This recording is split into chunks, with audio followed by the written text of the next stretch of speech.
So, in this lecture we shall be talking about first the datagrams, some issues relating to that, and then we shall be talking about layered network architecture, which is a very commonly used popular architecture for designing networking systems.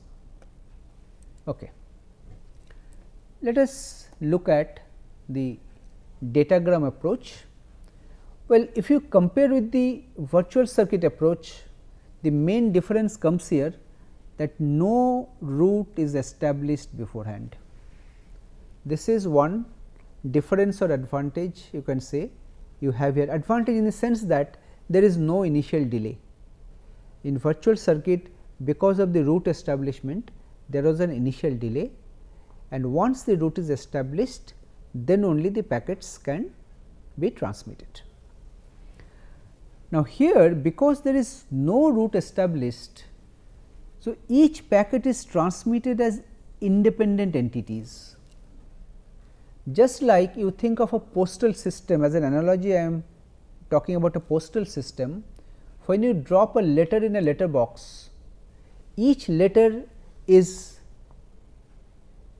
sent or is being, you can say, dispatched as an independent entity. So, you do not know which path the letter is following or actually how it is going. Okay. So, that you do not know, but one thing you know is that when you post a letter, you specify some kind of an address there, destination address. So, here also when you transmit a packet, the packet must carry the address of the destination node along with it. Because it is being sent as an independent entity, you must have the address. Okay. And it does not maintain any kind of history, like there is no concept of a path that is established and so on. So, in that sense there is no history of data communication or transmission that is maintained in this case. Each packet is being routed as an independent entity. Fine.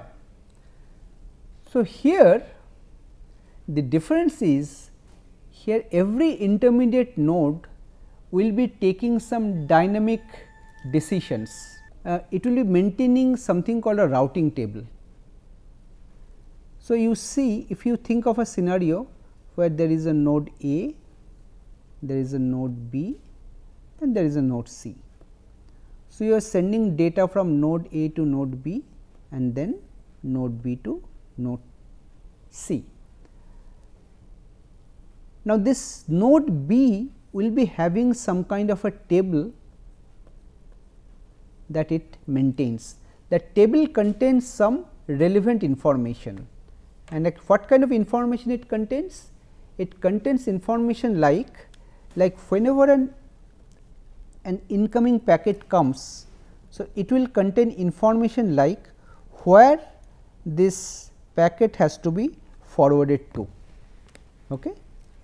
There can be multiple outgoing links from B, and to take this decision, what is required is that when you are thinking about one packet, I mentioned that each packet will be containing a header.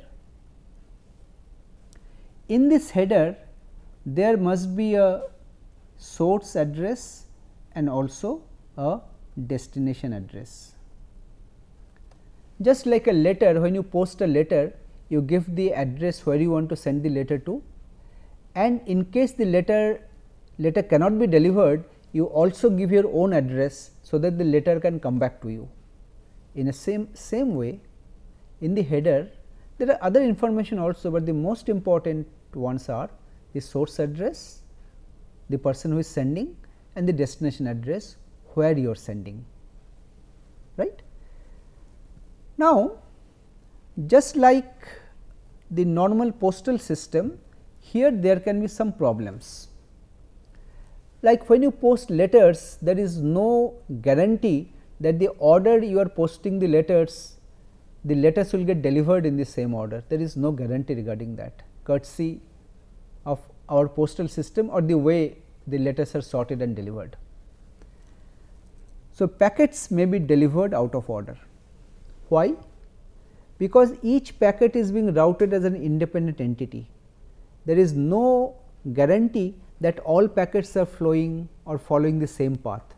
Some packet may be following a shorter path, some packet may be following a longer path. So, the delays of each packet can be different. Okay. So, the delivery of the packet can be out of order. Similarly, if some of the intermediate node temporarily goes down, all packets which are stored in its buffer will get lost. So, some packets might get lost also. This also happens in our postal system. Sometimes a letter never gets delivered. Okay. But something which happens here, which is not there in a postal system, is that sometimes duplicate packets may get generated.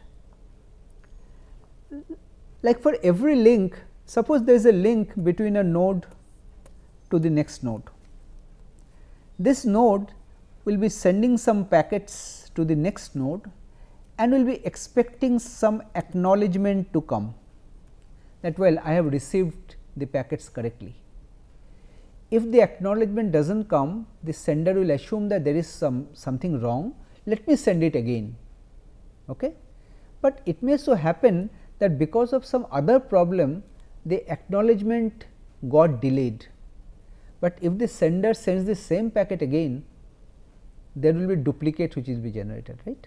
So, some duplicate packets might get generated. Okay. Now, talking about the advantages of this approach, datagram approach. First thing is that if the number of packets is not very large, this will be faster than the virtual circuit approach, because in the virtual circuit approach there is an initial overhead of connection establishment. But once the connection establishment is over, packet transmission will be very fast. So, if there are a large number of packets, then virtual circuit can be faster overall. Okay. Datagram approach does not need any route establishment in the beginning or route termination at the end, it does not require this. So, in that sense it is more flexible. Packets can follow different paths. If some of the links get overloaded, then the packets can follow an alternate path. These flexibilities are there. Okay.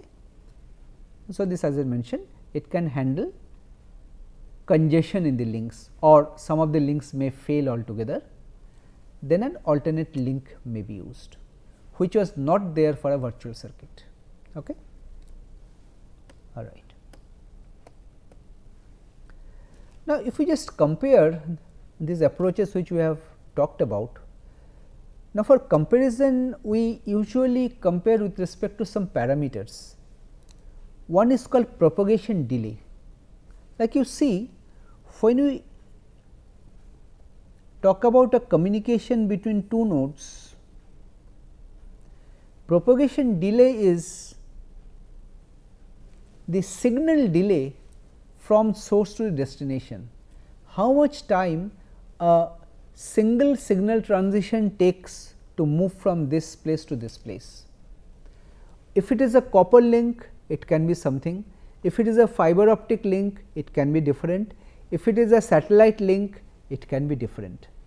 So, depending on the type of link, how much time, suppose you sent one bit of data, how much time that one bit will take to reach the other end, it depends on the medium. Suppose you are using a satellite, then it will be taking you a fraction of a second to go up to the satellite and again come back. Okay. So, it depends on the medium. But transmission time is different. Transmission time depends on the bandwidth of the link. Well, you know that links are categorized by the speeds, kilobits per second, megabits per second, gigabits per second. Suppose it is a 1 megabit per second link, 1 Mbps. So, 1 million bits can be sent per second. So, if there are 1000 bits you are trying to send, so here how much time will it take? Here every bit will take 1 microsecond, 1 by mega. So, 1000 bits will take 1 millisecond. That is the transmission time. It depends on the size of the message, how many bits are there, and the bandwidth of the link.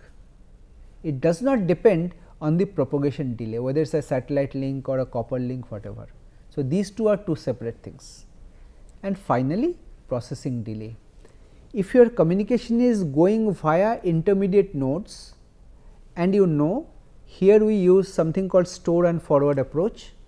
So, these intermediate nodes will also take some time to receive a packet, store it, consult the routing table, take some decision and then forward it.